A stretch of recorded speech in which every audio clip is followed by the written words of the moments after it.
Hormuz প্রণালী দিয়ে জাহাজ চলাচলের সহায়তার লক্ষ্যে চালু করা প্রজেক্ট ফ্রিডম সাময়িকভাবে স্থগিত রাখার ঘোষণা দিয়েছেন মার্কিন প্রেসিডেন্ট ডোনাল্ড ট্রাম্প। মঙ্গলবার এ সিদ্ধান্তের কথা জানিয়ে তিনি বলেন, ইরানের সঙ্গে একটি সম্ভাব্য চুক্তির অগ্রগতি বিবেচনায় এই পদক্ষেপ নেওয়া হয়েছে।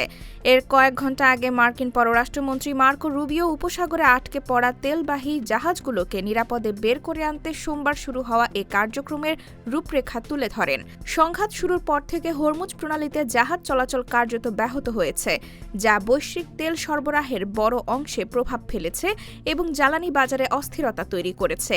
সামাজিক যোগাযোগ মাধ্যমে দেওয়া এক পোস্টে ট্রাম্প জানান, পারস্পরিক সমঝোতার ভিত্তিতে প্রজেক্ট ফ্রিডম অল্প সময়ের জন্য স্থগিত রাখা হচ্ছে, যাতে সম্ভাব্য চুক্তিটি চূড়ান্ত করা যায়। ট্রাম্পের ঘোষণার পরপরই মার্কিন অপরিশোধিত তেলের দাম ফিউচার প্রায় $2.30 কমে ব্যারেল প্রতি $100 নিচে নেমে আসে। এদিকে কী ধরনের অগ্রগতি হয়েছে বা স্থগিতাদেশ কতদিন থাকবে এ বিষয়ে হোয়াইট হাউস বিস্তারিত কিছু জানায়নি।